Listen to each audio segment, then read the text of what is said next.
semuanya sedang bersemangat menggelora untuk menjalankan minggu ini. Saya Kak Rose akan menemani semua aktivitas Anda bersama acara Rumpi The Secret. Ada Daniel juga yang menemani kita hari ini dengan lagu-lagu dan efek-efeknya gitu ya. Kita awali, kita semangat hari ini dengan berita-berita di pojokan, membahas berita-berita yang hot baik yang datang dari dunia nyata maupun dari dunia maya. Apa yang lagi rame ya? Masih dari fenomena Citayam Fashion Week di area area daerah Duku Atas itu ya. Itu kalau ingat OBB-nya Rumpi ya, opening broadcast itu apa? Kalau mau masuk acara Rumpi tahun kemarin ya, itu kita juga syutingnya di area situ gitu. Yang banyak orang pikir itu kayak di luar negeri gitu ya, tapi ternyata itu di Jakarta gitu ya. Dan ini sekarang menjadi ramai karena warga dari daerah luar Jakarta kayak Citayam, Depok, Bogor apa segala macam itu tinggal naik kereta aja berhenti udah keluar dari stasiun udah melihat daerah yang begitu nyaman dengan area terbuka yang gratis. Dan itu sekarang menjadi ajang mereka ekspresif dengan berbagai fashionnya sehingga dikenal sebagai Citayam Fashion Week. Sehingga ada beberapa tokoh-tokoh juga kemarin yang sempat diwawancara viral. Tokoh-tokoh itu menjadi tokoh mewakili fenomena itu. Ada Bonge, ada Kurma, ada siapa lagi? Ada siapa namanya? Gak denger ya? Aku tadi baru ngomong, kupingnya dong heran. Oh, ya itu sama JJ ya kan. Nah kemarin itu ramai gara-gara kemudian banyak artis juga ikutan ke situ apa segala macam. Ada Baim Paula, kemarin ada yang bikin macet tuh siapa Irma Darmawangsa sama pacarnya tuh bikin macet. Terus ada lagi kemarin siapa Cika Jessica semua deh gitu. Tapi yang lebih ramai lagi adalah karena muncul kabar Baim Wong, perusahaannya Baim Wong ya, itu mendaftarkan nama Citayam Fashion Week ke hak kekayaan intelektual ke Kemenkumham itu ya gitu, sehingga menimbulkan pro kontra lah. Ini memang punya siapa nama ini Citayam Fashion Week, kok bisa-bisanya dia daftar? Ini kan bukan nama dia, yang ciptain juga bukan dia, fenomena ini juga bukan dia yang bikin, kenapa tiba-tiba dia klaim gitu ya.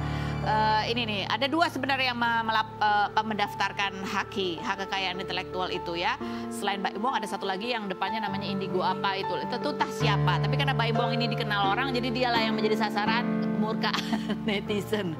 Bertanya-tanya ngapain sih nih, apa sih, udahlah itu biarlah menjadi sebuah gerakan organik, nggak usah ikut-ikut lah yang namanya artis bikin macet dan bikin gak asik gitu komentarnya antara lain ya. Nah coba kita lihat seperti apa sih sebenarnya Paula ini sudah beberapa kali ini istrinya Mbak Im itu kan Pragawati ya gitu ya, biasa dia dari dunia fashion. Dari tanggal 20 Juli kemarin juga emang sempat bikin konten ya di sana gitu. Terus juga ada beberapa kontennya juga yang sudah diunggah di YouTube. Dia bawa uang 500 juta gitu ya, udah ngobrol sama Bonge, dia mengatakan bahwa dia akan membuat sebuah event besar yang judulnya adalah Citayam Fashion Week.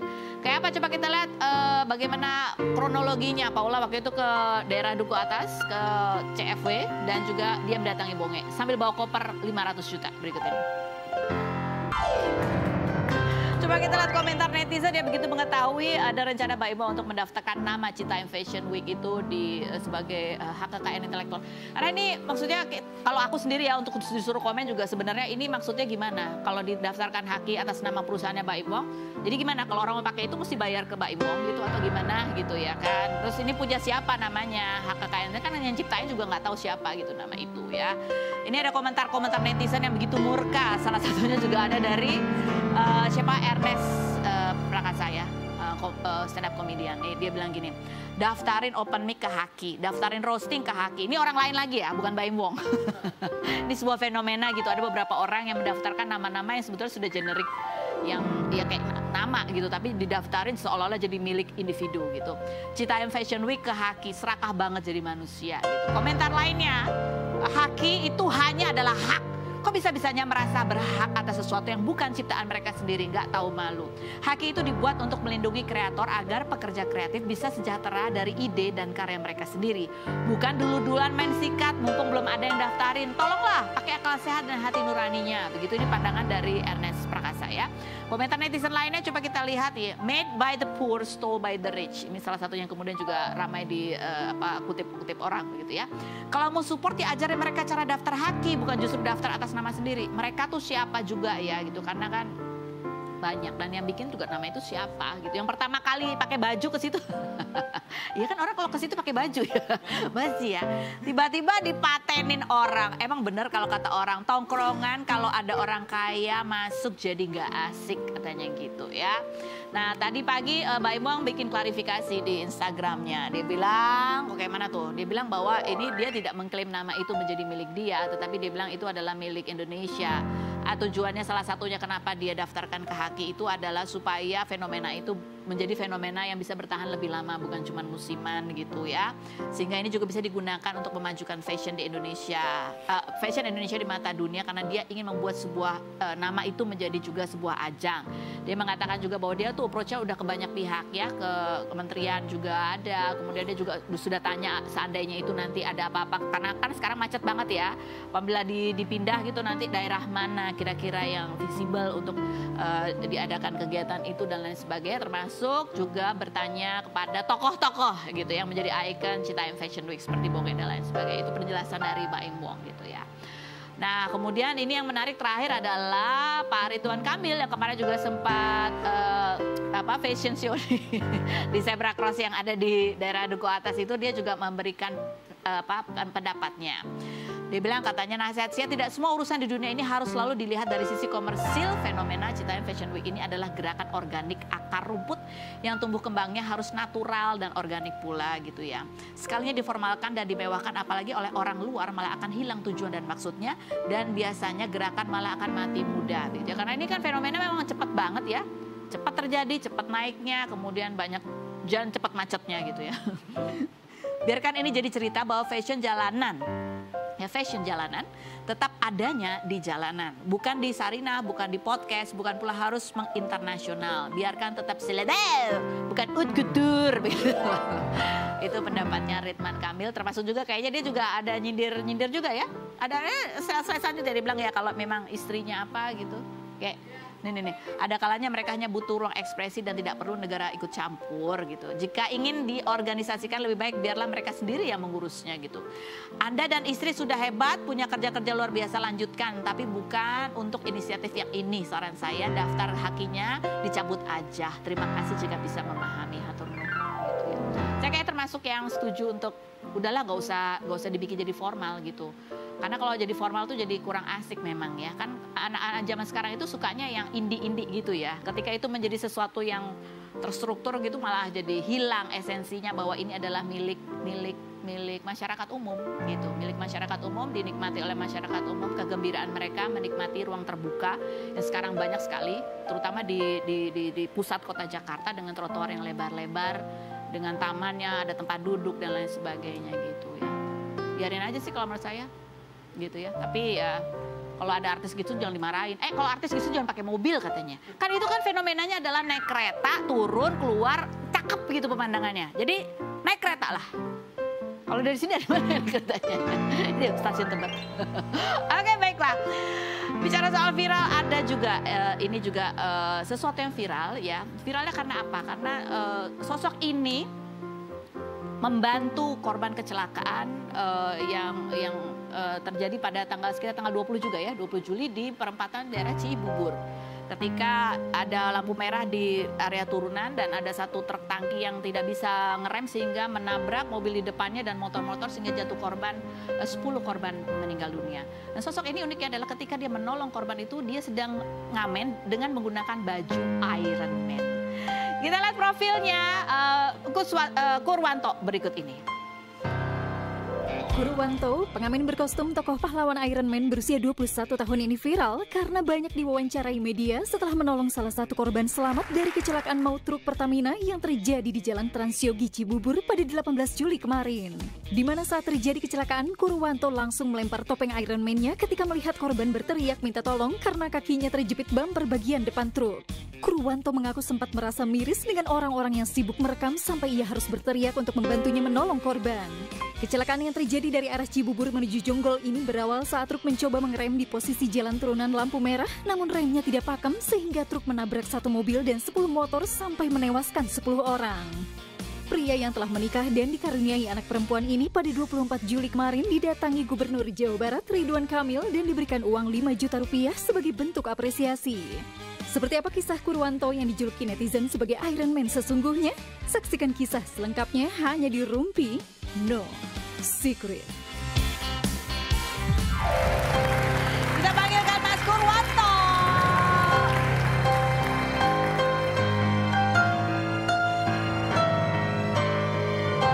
Yeay.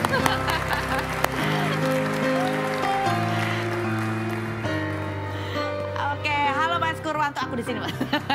Apa kabar Mas Kurwanto? Terima kasih sudah hadir.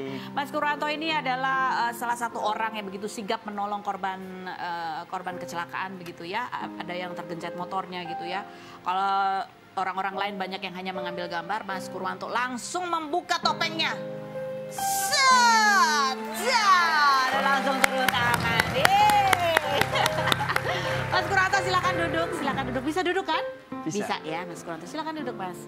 Oke baik, ini ada artikelnya ya, dan Mas Kurwanto ini artikel kejadiannya, coba kita mengenal sosok Kurwanto, Iron Man, penyelamat korban dalam kecelakaan di Cibubur begitu ya. Dan pada saat itu Mas Kurwanto lagi ngamen ya? Ngamen memang pakai baju ini.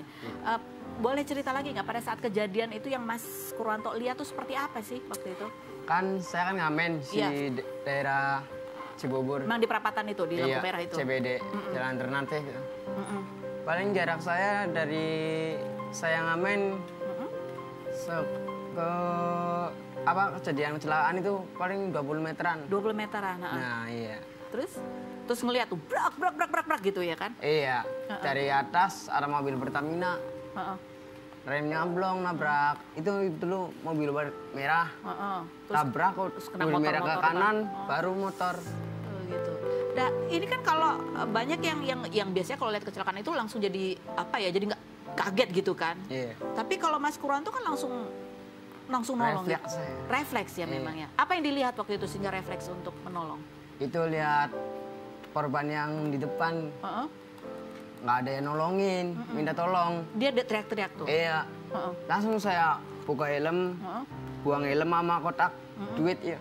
Kotak duitnya dibuang? Lempar. Terus? Langsung lari situ, langsung tolongin. Langsung tolong, pas Mas Kurwanto nolongin ada yang bantuin juga?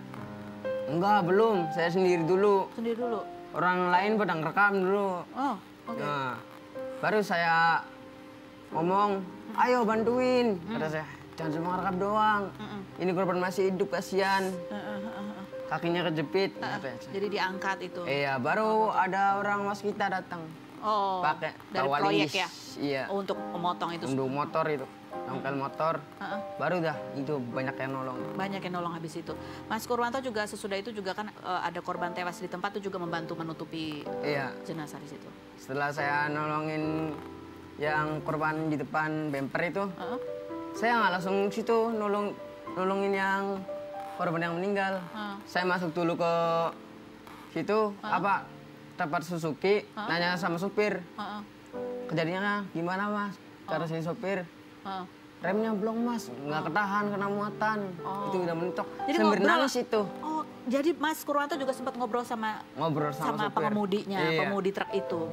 Dia juga nangis. Nangis, karena dia, ya Allah gimana nasibnya antara anaknya yatim katanya. Gitu ya. Jadi memang itu keadaan yang ya karena jalanannya turunan gitu ya. Tapi benar bahwa sebelum kejadian itu juga beberapa kali memang sering terjadi kecelakaan di situ. Iya, sesudah lampu merah dibuka aja. Sesudah lampu merah dibuka, maksudnya sesudah ada lampu merah. Paginya katanya ada juga sempat. Nah, sebelum kejadian Pertamina, paginya ada orang tabrakan. Orang tabrakan? Tabrakannya gimana? Nggak bisa ngerem juga? Nggak. Gimana? Motor sama mobil, ya biasa lah. Ugal-ugalan. Oh, ugal-ugalan. Kalau hari-hari sebelumnya ada juga nggak sih yang remnya bolong juga, gagal ngerem gara-gara itu? Ada. Ada juga? Ada Fuso kalau nggak salah warna hijau. Fuso juga pernah ada? Iya, muatan pasir. Terus? Jadi itu mobil kolbak nggak salah, bak kecil. Iya. Terus pribadi, terus baru Fuso ya. Lampunya merah lagi tuh. Terus? Baru Fuso, dor. Oh, nabrak, tapi nggak ada motor. Jadi kepencet itu. Yang di tengah-tengah. Iya. Ada kor? Nggak ada. Oke. Tapi nggak ada motor-motor yang jadi korban waktu itu. Ada. Oh gitu. Jadi itu sempat beberapa hari sebelumnya gitu, sejak ada lampu merah itu ya. Ini juga yang kemudian jadi viral kemarin Mas Kurwanto, ini orang jadi tahu bagaimana Mas Purwanto ini membantu korban adalah saat diwawancara gitu ya, Mas Purwanto juga menggambarkan bahwa orang-orang di sekitar itu sibuknya malah mengabadikan melalui handphone pribadi masing-masing, sementara Mas Purwanto pada saat diwawancara itu menolong dan masih dengan menggunakan baju Iron Man-nya. Kita lihat seperti apa wawancaranya.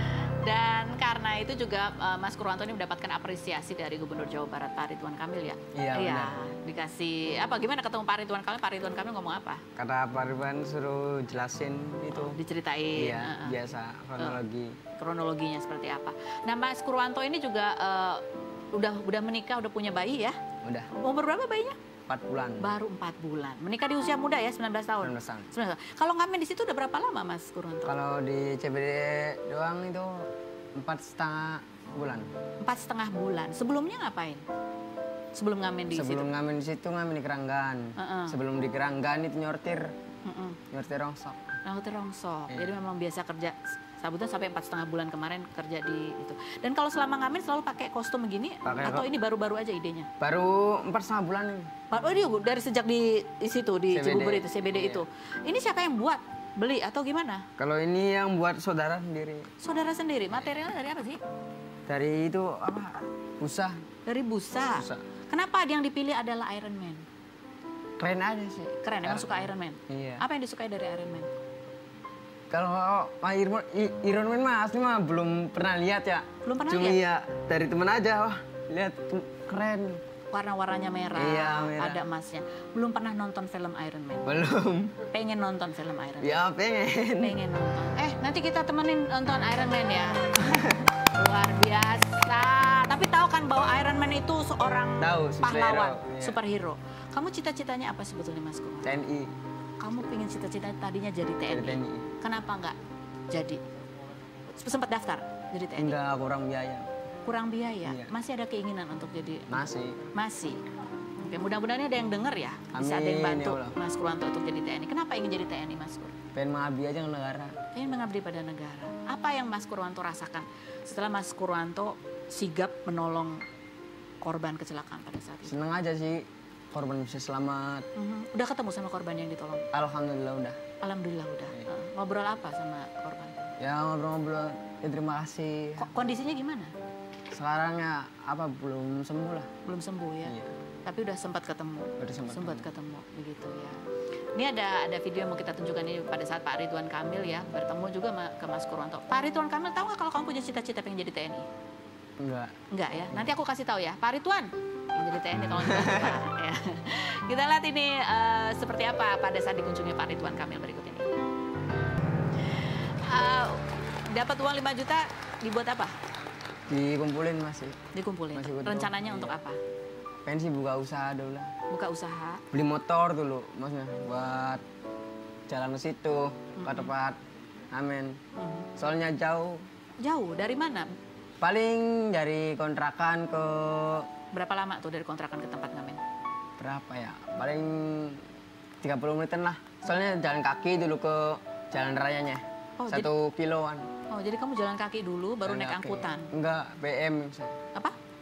PM. PM itu apa? Numpang. Oh, numpang. Iya. Oh, itu 30 menit sampai. 30 menit. Sehari berapa jam kamu ngamen di situ? Dari jam 10.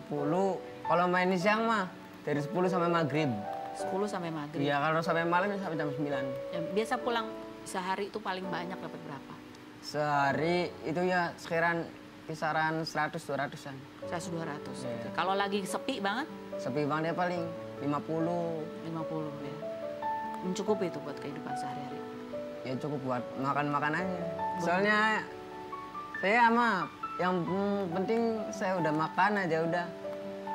Saya kumpulin dah. Sisanya buat kirim ke kampung, anak. Oke. Kalau punya motor nanti selain buat transport dari situ masih pengen ngamen atau motornya mau dijadiin apa juga? Kalau punya motor ya buat ngamen dulu. Kalau ada modal buat dagang ya buat belanja keperluan dagang. Dagang apa? Bakso tulang. Bakso tulang. Pernah dulu waktu itu dagang bakso juga? Dulu pernah bakso bakar. Pernah bakso bakar ya? Iya. Jadi kalau ada modal, butuh berapa modalnya? Butuh berapa lagi? Udah terkumpul tadi. Kurang berapa? Kurang berapaan ya? Paling 5 teman. 5 teman. Iya buat beli lapak. Beli lapak. Mas Purwanto. Terima kasih sudah hadir berbagi cerita, berbagi inspirasi Mas Kumanto. Sama-sama. Ya, mudah-mudahan rezekinya lancar terus. Jangan berhenti untuk menjadi orang yang bermanfaat, walaupun belum tercapai cita-citanya menjadi anggota TNI. Tapi yang namanya berbakti buat negara, buat masyarakat, buat bangsa, itu bisa melalui apa saja. Kita akan kembali lagi, jangan kemana-mana, tetap di Rumah.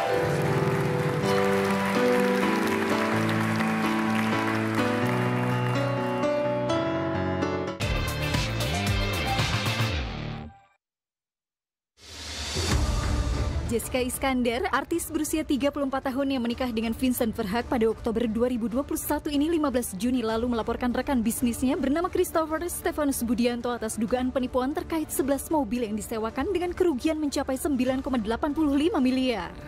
Perempuan yang awalnya ditawari endorse mobil selama seminggu ketika pindah ke Bali pada 2020 ini mulai diajak bisnis sewa mobil sejak 2021, namun BPKB dan STNK-nya diminta dengan alasan untuk ganti plat nomor. Akhir 2021, Jessica kembali merentalkan mobil mewahnya karena sedang hamil dan dilarang menyetir oleh Vincent. Ibu dua anak ini April lalu menerima gadaian berupa 1 unit mobil mewah senilai 800 juta, namun mobil tersebut diambil pemiliknya yang mengaku hanya menyewakan kepada Steven, bukan menggadaikan. Jessica mulai menyadari dirinya ditipu setelah Steven mengirimkan bukti transfer senilai 300 juta untuk pembelian 30.000 uang dolarnya, namun ketika dicek ke bank, bukti transfernya palsu. Bagaimana kelanjutan kasus penipuan yang dilaporkan Jessica Iskandar? Saksikan kisah selengkapnya hanya di Rumpi No Secret. Oke, kita sudah bersama dengan Jeddah dan juga Vincent, suaminya kemarin ini mereka baru press conference ya, menceritakan bagaimana mereka itu sedang sedih karena ada bisnis yang ada indikasinya kalian itu ditipu begitu ya ini. Total kerugiannya adalah 9,8 miliar dan 11 mobil, nasibnya masih belum diketahui ya keberadaannya sekarang gitu ya. Itu bukan dan maksudnya kena tipu 9,8 miliar itu sejumlah 11 mobil. 11 mobil. Jadi kerugian kita tuh 9,8 sekian dan itu bisa dibilang masuk di dalamnya adalah 11 mobil gitu ya. Itu 9,8 di luar profit. Oh, di luar profit. Tapi sebenarnya profitnya ada yang udah diterima atau itu ada transfer-transfer yang ternyata nggak masuk itu? Ini loh Kak, kalau ada mobil di tangan kita dan kita terima duitnya, ya situ profit. Iya. Tapi kalau kita terima profit terus mobilnya nggak ada ya sama aja bohong. Betul, ya kan? Aku setuju sih, profitnya berapa yang nggak jelas berapa gitu. Iya, kecuali mobilnya kita pegang nih. Terus ada bukti transferan yang masuk yang memang benar, yes, oke, kami setuju, ini profit. Duit yang masuk sekian itu banyak, apakah itu bisa diimbangin dengan mobilnya yang udah hilang entah di mana? Ya enggak dong. Tapi ini mobilnya fix hilang ya? Udah di tangan orang lain. Udah di tangan orang lain. Ada beberapa yang ada buktinya bahwa ini sudah berpindah tangan. Sudah ada. Sudah. Berpindah tangan. Iya. Ya ampun. Udah. Dan kamu taunya ini gara-gara ada transferan yang nggak masuk itu? Iya, dari situ aku mulai curiga. Sebelum-sebelumnya nggak ada kecurigaan? Nggak ada, karena kita berteman, kita ketemu nongkrong bareng gitu. Terakhir kamu ketemu sama yang bersangkutan itu kapan? Waktu di Bali sebelum aku datang ke Jakarta, sebelum aku melahirkan. Iya. Sebelum acara ini yang di Lombok tuh, Mandalika. Itu kita ketemu karena kita lagi omongin mobil Mercedes S-Class. Oke, terus? Jadi dia tuh ngomongnya tuh kayak, oh ini ada duta besar Arab. Iya, yang mau jual. Nggak mau ke Indonesia, karena kan ada saat itu kan ada G20. Iya. Selain itu kan Mandalika. Jadi dibilang enggak, orang ini maunya, dubes ini maunya tuh Mercedes S-Class yang ini. Pokoknya disewa, pokoknya dia ada dia jelasinnya tuh ada. Jadi meyakinkan banget tuh menjelaskannya. Sudah ada detail profitnya, jadi kita udah tahu, yakin dong kalau kita beli mobil ini udah tahu profitnya bakal datang segini. Apa sih yang membuat kalian ini percaya sama sosok ini? Kenalnya udah berapa lama? Atau mungkin ada orang-orang, teman-temannya dia juga yang membuat kalian yakin bahwa ini orang benar gitu? Kalau kenalnya dari pertengahan 2020. Dari situ kan aku pindah ke Bali sama El berdua doang, jadi nggak ada siapa-siapa. Jadi ketika kenal, terus dia juga baik, orangnya juga bisa dilihat tuh kayak polos gitu, kayak baik gitu. Jadi udah aku mau berteman sama dia gitu. Baiknya tuh gimana kalau bisa menyebut dia baik? Dari mukanya, dari cara dia ngomong, dari cara dia memperlakukan. Servis yang dia memberikan kepada kita karena dia yang Oh, karena pernah itu ya kerja sama tempat sewa mobil. Iya. Terus lingkup gitu. Teman-teman dia sama teman-teman aku juga jadi satu di Bali. Terus jadi kita nongkrong bareng. Terus tuh dia membangun juga kenal citra dia artis-artis bagus. lain juga. Jadi kayak semuanya ada enak. referensinya nih gitu ya. Terus dia tuh punya banyak kenalan dari aparat, dari pejabat gitu. Nah setelah kalian ini speak up gitu, teman-teman yang satu circle sama kalian itu punya pengalaman yang sama juga kah? Akhirnya mereka itu kita nggak tahu. Ada beberapa yang bilang iya, ada yang beberapa bilang enggak. Tapi balik lagi itu kan urusan mereka. Kita kan juga punya urusan sendiri. Jadi aku sempat ngomong sama istri sendiri kayak udahlah kita fokus dulu sama urusan kita. Kerugian kita. Nah ini kan sempat juga ada pengacara ya, mengaku pengacara. Tapi aku lihat kemarin di story-nya, ini pengacara mana? Udah ada surat ininya belum gitu kan? Ya maksudnya pengacara yang mengaku pengacaranya si yang bersangkutan ini mengatakan kenapa kok langsung lapor polisi? Kok nggak ada komunikasi sebelumnya? Bahkan balik lagi pengacara ini kita cek aja dari ininya aja. Maksudnya kalau emang kuasa hukum segala tanda tangannya di tanggal berapa? Habis itu di saatnya si SB ini mengklarifikasikan bahwa dia memang ngelakuin hal yang buruk ini, yang nipu kita apa segala sampai nangis-nangis minta maaf, itu di tanggal berapa? Jedanya itu jauh. Jadi kalau mau dibilang kenapa nggak somasi, dia pun aja juga nggak berada saat-saat dianya lagi jatuh, maksudnya lagi salah. Jadi sebenarnya sudah ada pengakuan nih dari pihak. Justru itu balik lagi kenapa nggak somasi ya? Kalau orangnya sendiri mengaku ya ngapain somasi lagi? Satu, kedua orangnya juga mengaku dia di Singapura. Mau kirim somasi apa segala ketemunya juga nggak bisa. Itu orang ada di Singapura. Berarti pada saat dia ketemu nangis-nangis apa segala dia janji apa gitu nggak sih? Janji-janjinya sampai saat ini maunya ya contohnya udah punya kuasa hukum apa segala. Mau mau mediasi mau apa segala. Mana? Nggak ada kabar, nggak ada apa. Nggak ada panggilan untuk bertemu musyawarah penyelesaian apa nggak ada? Mana nggak ada. Apa pendapat kamu tentang statement dari kuasa hukumnya ya? Kita lihat. Ya sebenarnya somasi itu kan juga nggak harus ada ya. Memang nggak harus ada buat lapor.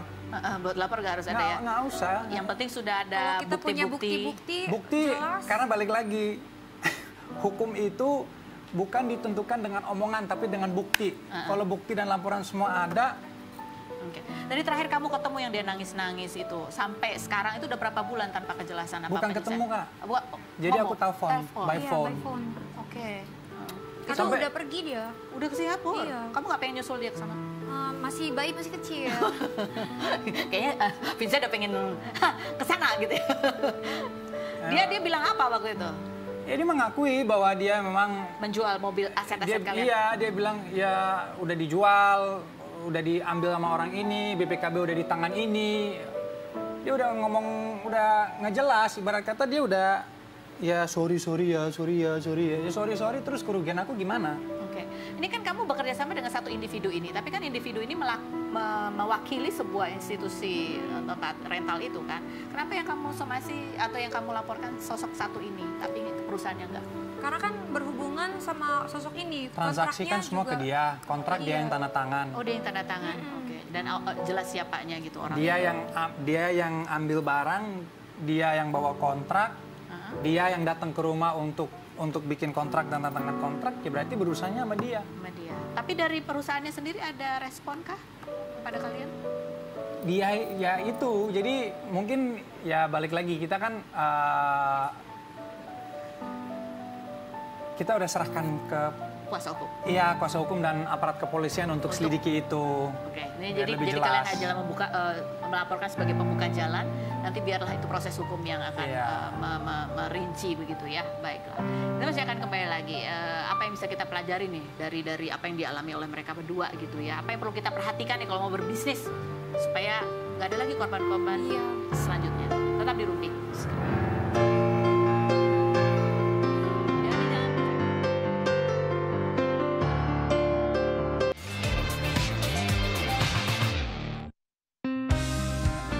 Olin Mendeng, artis, presenter, sekaligus penyanyi berusia 36 tahun ini mengawali karir dengan mengikuti ajang menyanyi tahun 2005 dan pernah memerankan karakter Susi dalam sitkom OB tahun 2006. Mantan kekasih Nino Fernandez ini pernah menikah dengan pengusaha bernama Octav Pangabean pada 2014 dan dikaruniai seorang anak namun bercerai ketika anaknya berusia 5 bulan. 18 Juli kemarin, Olin menyiapkan sendiri susunan acara, cue card, pemilihan dekorasi, dan pengisi acara untuk merayakan ulang tahunnya yang ke-36. Acara tersebut dihadiri rekan-rekannya seperti Indra Bekti, Lee Jong Hun, Mo Aim, dan Aisyah Rani adik Syahrini. Benarkah Olin Mendeng tidak mengundang Syahrini sahabatnya ke acara ulang tahunnya? Dan adakah kabar terbaru mengenai kisah cinta Olin setelah 7 tahun menjadi single mom? Saksikan kisah selengkapnya hanya di Rumpi No Secret. Oke, sudah ada Olin di sini bergabung bersama Ibu Jedar Bapak Vincent. Tempat duduknya salah. Enggak, kan kamu pasti sebelah aku. Oh iya, ya kan? iya. Tadi kita udah ngobrol sedikit, nah sekarang saatnya sama kamu ya. Langsung jawab pertanyaanku dengan jujur apa adanya. Apakah pertanyaanku ini jawabannya fitnah atau fakta? Iya. Fitnah atau fakta, Olin? Kamu sebagai bandar arisan kamu itu paling besar maharnya karena kamu ngambil untung di atas 25%. Fitnah atau fakta? Oh, fitnah dong. Gimana sih? Kan ini bandar. Ya bukan berarti bandar ngambil ini untung dong. Ada berapa arisan yang Ibu bandarin? Cuma 1, Bu. Cuma 1 itu doang. Iya. Kenapa mau jadi bandar? Ya kepingin aja jadi bandar. Ibu tahu kan ada resiko-resiko kalau jadi bandar. Nggak ada masalah, yang penting ada duitnya. Ya. Jadi tapi ada mahar-mahar Ngeri deh, ini nggak saya sih? takut digini pajak deh gue. Iya. Cuma dari situ. Iya, Bu. Emang ada mahar-mahar buat apa? Nggak ada mahar-mahar. Setahu gue mahar cuma ada di pernikahan. Oh iya, udah ada. Ya, Ibu pakai mancing. Oke, lanjut. Jedar, fitnah atau fakta? Salah satu hal yang bikin kamu tuh percaya adalah ketika dia mau mengganti $1 itu dengan hitungan 15.000 dan itu membuat kamu tergiur. Fitnah atau fakta? Percayanya bukan dari situ aja, kan proses. Karena dari berteman, terus dia menunjukkan diri dia, kompetensinya, terus Kompetensinya tuh gimana maksudnya kompetensinya? dia tuh masih muda tapi dia bisa Punya ini. usaha, terus dia punya mobil ini, dia kenal Yang ini, kenal itu. Kamu percaya? Iya, Kamu lihat mobilnya? lihat. Ganti-ganti terus? Ganti-ganti terus. Kita pakai mobilnya. Oh, pakai gitu. Mobilnya ada kan, kita kan bukan nitip duit. Kita kan beli objek yang kita bisa lihat. Oke. Pakai. Kalian tahu rumahnya di mana? Di Bali tahu, tapi kalau di Yang lain nggak tahu. Surabaya nggak tahu. Pacarnya tahu siapa tapi? Pacarnya tahu, tapi pacarnya udah nggak bisa dihubungin lagi. Nggak bisa sekarang. dihubungin. Terus apa teman deketnya apa gitu kalau kalian kenal juga? Kenal. Terus masih ada tapi itu? Ada yang ada yang nggak ada. Ada yang ikut ngelaporin, ada yang ikut cuap-cuap soal Ini. masalahnya juga ada. Ada yang hilang juga ada? Ada yang hilang juga ada. Gitu ya. Jadi perasaan kalian tuh apa yang paling berat banget setelah tahu 11 bukan cuma 11 Momennya uangnya itu aja. loh Kak, saatnya baru dia hamil, lahiran, lagi menyusui, pas abis lahiran tahu ditipu itu rasanya lagi happy-happynya tiba-tiba kayak kejatuhan gedung gitu. Ambruknya tuh kayak gitu. Jadi mau bahagia tapi langsung ketimpa masalah. Aduh, tapi nggak berpengaruh terhadap. Nah, balik lagi kan masih ada Tuhan, jadi berdoa sama Tuhan. Terus ya namanya kita manusia cuma tamu di bumi ini, segala titipan juga hanya titipan. Jadi ya udah balik lagi kita ikhlasin, tapi kita tetap berikhtiar untuk dapetin pelakunya supaya nggak terjadi lagi kasus-kasus kayak gini. Karena yang lain-lain. kayak gini-gini tuh kan kasihan, apalagi kalau menimpa sama orang yang udah susah ditipu lagi. Jadi kan kita juga nggak mau itu terjadi sama orang-orang lain. Jadi kita pengen pelakunya Jadi ketangkep. makanya speak up gitu ya, dia sharing, Iya. mereka sharing juga supaya juga kasus ini diselidiki, Iya, bisa lebih diselidikin. cepat diketemukan gitu ya. Oh, sini lagi ya? Iya dong. Oleh fitnah atau fakta? Hubungan kamu sekarang sama Syahrini yang awalnya deket banget itu ya, sekarang tuh agak-agak renggang. Buktinya pas ulang tahun kemarin sama sekali nggak ada sosok dia sebagai tamu undangan kamu. Fitnah atau fakta? Fitnah, jangan digoreng. Mentang-mentang ada fotonya. Asik-asik buat gosip. Dia tuh ada nggak sih sebenarnya, datang nggak aku ulang tahunnya? Jadi aku memang ini semua kan serba dadakan. Tadinya aku pikir aku tuh nggak mau buat acara apa-apa. Karena kan memang COVID lagi naik lagi nih. Betul, ya. Jadi mau nggak mau memang semua serba dadakan, termasuk aku undang Inces tanggal 16. Terus memang dia udah ada udah ada jadwal untuk pergi sama suami gitu. Oh, dia lagi nggak ada di Jakarta? Nggak ada, lagi di Bali. Oh, lagi di Tapi Bali. kita udah DM-an selamat ulang tahun ya saya, maafkan Inces tidak bisa hadir. ya. Tapi memang secara komunikasi aku lebih banyak sama Rani. Oh, lebih deketnya sama Rani. mainnya. Oh. Jadi tidak hadir itu bukan berarti tidak berteman ya. Bukan. Tapi dia kasih kado gak? Siapa? Kasih sama Rani berdua. Ini kacamata yang mehong, ini Sade, rumpi deh. Itu aku ingin tahu. Iya ya mehong, kan? tenang Baik. aja. Lanjut. Fitnah atau fakta, Vincent? Oh, dengan kejadian ini kamu curiga ini memang sudah direncanakan dan merupakan bagian dari sindikat yang biasa masukin surat-surat juga. Fitnah atau fakta? Kalau dari bukti sih ini ya, Masih diduga. Masih diduga. Jadi aku juga nggak mau bilang fitnah atau fakta. Maksudnya. Jadi biarlah proses hukum ya. Iya. Oke. Biar aparat kepolisian yang akan tentuin dan juga hakim yang akan tentuin juga. Oke, baiklah. Lanjut, fitnah atau fakta, Jedar? Gara-gara ini 11 mobil kamu nggak jelas kemana sekarang rimbanya. Sekarang kamu bisa kemana-mana naik taksi online. Fitnah atau fakta? Jawabannya setelah berikut ini, jangan kemana-mana, tetap di rumah. Emang beneran nggak ada mobil?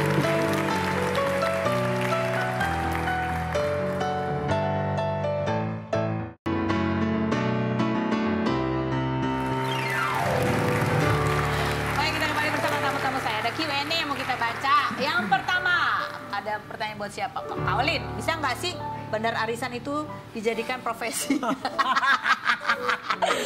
Oh, bandarnya boleh ambil uang berapa persen dari keseluruhan transaksi? Oh, ini pasti Apa cuma dibikin repot doang? kayaknya ini dari Citayam ya. Ya. Pertanyaannya ini, ingin tahu memang ya kan? Enggak lah, karena kan kita gini loh, orang ikut aris nggak tahu ya kalau arisan yang lain. Kalau di aku memang nominalnya mungkin nggak terlalu besar, tapi kan orang datang ke situ buat nabung. Oh, kalau tapi kamu kenal, lagi, kamu kenal semua orang-orang kenal, gitu? harus kenal. Oh, karena kalau enggak ngeri-ngeri sedep kan. Ngeri-ngeri sedep, ya. Karena kalau misalkan nggak bayar kan tanggung jawabnya kita sebagai bandar yang Makanya harus biasanya nangani. tuh suka ada potongan mahar itu untuk nutupin kalau ada yang nggak bayar. Betul, Kamu nggak ya, aman semua ya? Aman. Berapa orang ini sih total? udah jalan 4 tahun. Oh, berapa orang? 10? Oh, 10 doang. Itu aja tapi orangnya. Ada yang Ganti-ganti. ganti gitu, Oh. masuk ada yang keluar. Oke, baik. Lanjut Q&A berikutnya. Nah, Jedar, habis ini kepikiran untuk punya orang finance sendiri nggak yang benar-benar ngurus keuangan kamu biar kelihatan cash flow-nya dengan jelas dan kelihatan kalau ada yang mau transfer bodong? Iya, udah ada tapi kalau orang finance. Udah ada Iya. ya. Jadi mungkin apa? Jadi hikmahnya apa dari ini apa yang kamu ambil? Adalah harus tetap berhati-hati gimana pun juga, mau itu temen, mau itu siapapun. Pikir-pikir lagi deh, apalagi apa yang dia janjikan tuh kadang-kadang terlalu berlebihan, kita harus teliti lagi. Apa mungkin, apa benar. Terus kalau bisa, kalau namanya bisnis itu kita harus konsultasi dulu sama orang-orang lain gitu. Yang sudah pernah Yang begitu ya? sudah pernah, yang lebih berpengalaman gitu. Jadi biar lebih paham, jangan karena mikir sendiri, oh itu teman, oh itu saudara, jadi kita bisa Lagi percaya. lengah gitu ya. Iya. Sedekat apapun yang namanya teman apa tetap hitam di atas putih yang sudah jelas. Kalian semua dokumennya lengkap ya? Dokumen lengkap. Dokumen lengkap. Jadi ini adalah pasal yang kalian kenakan adalah pidana ya? Pidana. Pidana ya. Gitu ya. Jadi bukan masalah nggak bisa bayar uang sewa, tapi barangnya aja nggak tahu kemana gitu ya. Kalau barangnya ada kan beda cerita. Oke. Tapi mungkin ya hikmahnya kita kalau mau berbisnis itu memang ya kadang-kadang tuh kalau orang too good to be true. Iya. Too good to be true itu justru kita harus berhati-hati. Muda, udah sukses, mobilnya ganti-ganti, itu kadang-kadang membuat kita agak jadi kagum karena kita jadi kagum gitu ya. Atau mungkin temannya si ini, temannya si ini, temannya si ini, kenal ini, kenal itu ya. Semakin banyak kenalannya kadang-kadang itu juga yang membuat kita harus berhati-hati. Benar ya? Karena ya itu memang bahasa-bahasa yang kadang-kadang kok bisa sih kita percaya? Ya itu memang bahasa-bahasa yang digunakan orang, teknik bahasa yang bisa membuat orang terperdaya. Termasuk 1, 2, 3. 1, 2, 3 transfer berhasil. Akhirnya selanjutnya percaya. Padahal setelah 3, 4, 5, 6, nah disitulah muncul masalah gitu ya. Jadi dalam bisnis hati-hati terus. Tinsa terima kasih, Jedar terima kasih. Terima kasih. Sama saya.